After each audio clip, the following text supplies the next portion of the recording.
باز آ ہر آنچ ہستی باز آ گر کافر و گبر و بت پرستی باز آ ای درگہ ما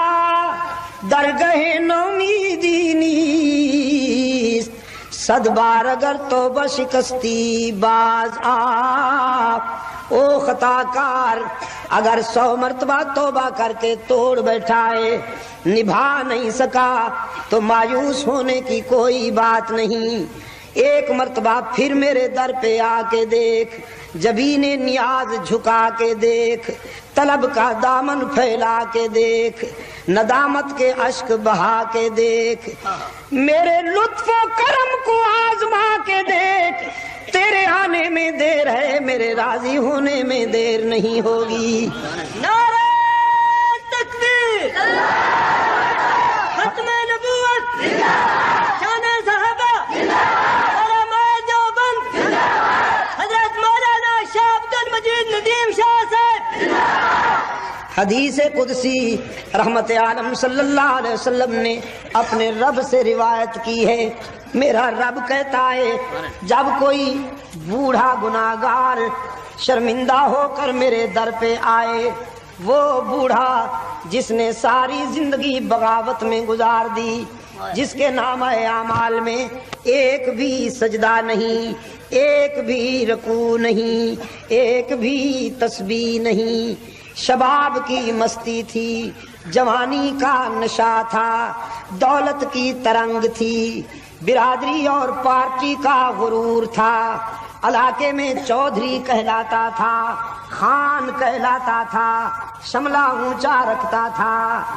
اس کی فرعونیت سے اللہ کے کمزور بندے لرزتے تھے، کبھی میرے در پہ نہیں جھکا، لیکن اب زندگی کی شام ہو گئی، آنکھوں سے بینائی چلی گئی، زبان بولنے کے قابل نہ رہی، کان سننے سے باغی ہو گئے، بالوں میں چاندی اتر آئی، سر کانپنے لگا، کمر جھک گئی، معدہ کچھ ہضم نہیں کرتا،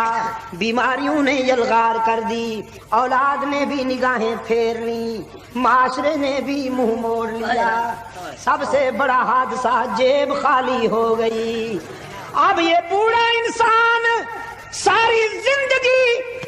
بغاوت میں گزارنے والا جب ساری کائنات سے مایوس ہوتا ہے تو پھر آنسوں کی برسات میں میرے در پہ آتا ہے کہ تنگ دستی کے جو عالم